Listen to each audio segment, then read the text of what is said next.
So I have a lot of editing to do this month. So let's talk about editing.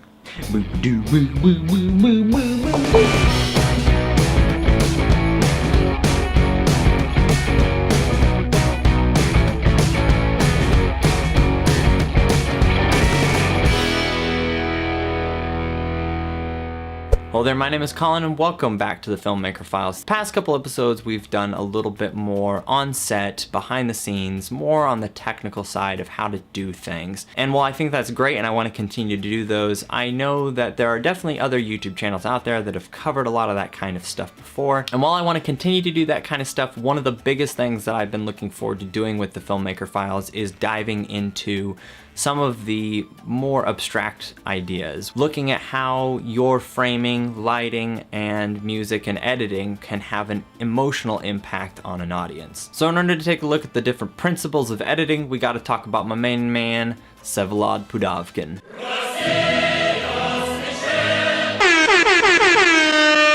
Not talked about a lot necessarily unless you actually go to a film school or do some research, but I think he's incredibly interesting and he definitely had a huge influence when it comes to editing. Pudovkin was a Russian filmmaker in the early 20th century. He was a director and an actor, and he even wrote a book called Film Technique and Film Acting. But like I said earlier, one of the biggest fields that he had an impact in was editing. Pudovkin has a great quote, which is, "The foundation of film art is editing." Now Pudovkin was pretty ahead of his time, noting that the way that you lay out your shots next to each other in the editing process can have a really big emotional impact on your audience. It wasn't about just taking you from one place to the next, to the next, to the next to progress the story, which he called structural editing. But the editing process was also about directing the emotions of your audience, which he called relational editing. So from that, he got his 5 principles of editing: contrast, parallelism, symbolism, simultaneity, and leitmotif. Now there are plenty of essays that you can check out there that list off famous examples of each one of these principles, and I'm going to be mentioning them myself. But I also just want to take a movie, I'm going to take the film Interstellar, and just show you how you can look for each one of these things in any film you watch. So let's start off with contrast. Contrast is pretty straightforward. It's taking 2 different things, putting them next to each other, and really highlighting the differences between them. This can be done with a cut, or it can be done with a montage. A couple famous examples of this would be the baptism scene at the end of The Godfather. When Michael Corleone is getting baptized and he's renouncing Satan, he is also having his men carry out hits on a bunch of people all around the city.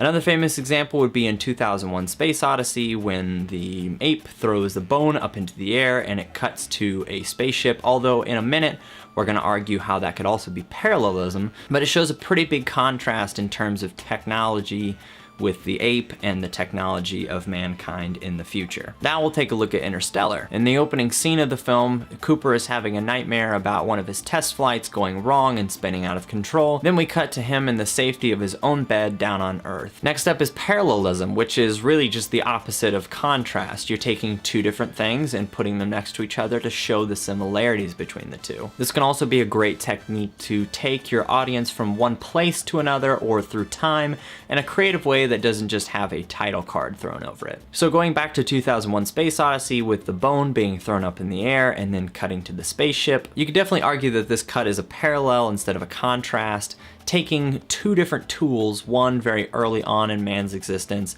and one much later in the future. You could also note that they're very similar in shape and size, so I think it's interesting that you can look at it from 2 different ways. Another pretty famous example is in Indiana Jones and the Last Crusade, when the treasure hunter puts the hat on young Indy, and then we cut forward to him years later as the more Harrison Fordy version of Indiana Jones that we know. Get off my plane.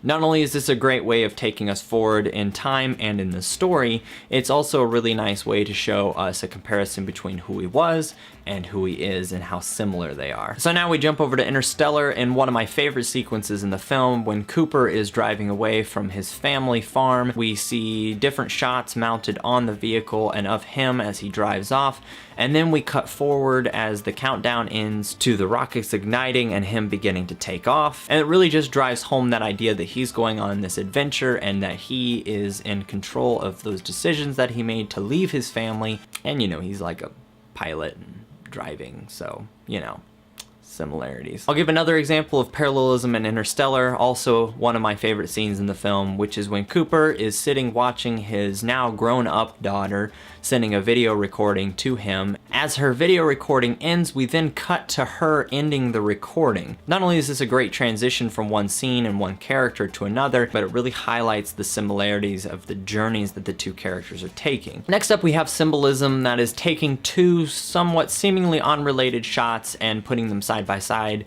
to really show the similarities between the two. Very similar to parallelism, but this is a lot more symbolic, hence the name, symbolism. Definitely the most famous example of this, and probably one of the most famous film edits in history, would be the match cut in Lawrence of Arabia. In the scene leading up to this cut, we have Lawrence talking to another officer about wanting to go to the desert, and the officer telling him about how hot and formidable the desert is, to him then blowing out a match, and then we're suddenly transported to the desert. Now we jump over to Interstellar, and what's actually a very, very similar scenario and edit. We have a scene between Cooper and Romley as Romley expresses his anxiety about the fact that there's very little keeping them from certain death. Cooper then tells him about how many of the best yachtsmen don't actually know how to swim, and then he hands him a recording of sounds of Earth. As these sounds are playing, we then have a cut of them floating through space past Saturn.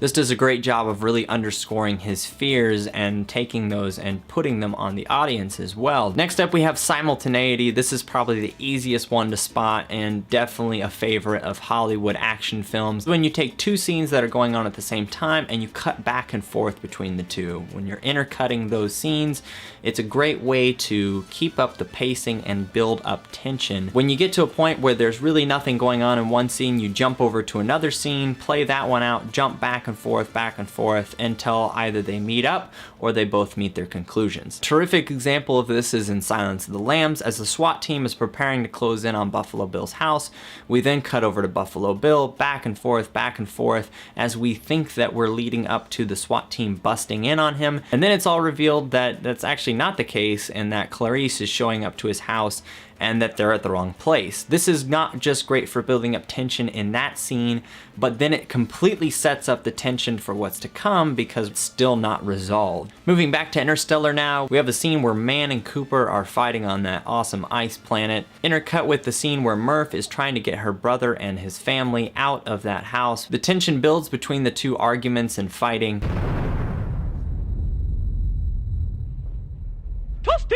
Now we move on to leitmotif, which is usually a term for music. It is a repetition of theme. A very famous example is the point of view shot in Jaws. Every time you see that shot, you know exactly what's coming next.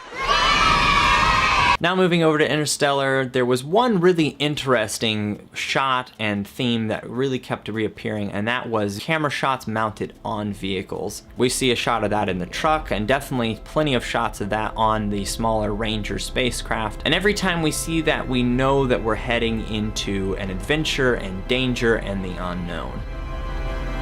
One of the things I think is really cool about understanding these principles is that they don't just inform you as an editor, they inform you in just about every other capacity of filmmaking. As a writer or director, it's important to know these because it really helps you elevate just telling facts to your audience and finding more clever ways to really relate ideas and emotions and transferring people from place to place. As a cinematographer too, it's really great for establishing themes and from taking people from one shot to the next and conveying a lot of emotion without any dialogue. That's where we're gonna leave things today. I hope you enjoyed it. If you like this video, definitely drop it a like, maybe subscribe if you feel compelled to do so. And of course, I would love to hear your thoughts and other examples of each one of these in different films down in the comments below. I'm Colin, and I'll see you guys next week.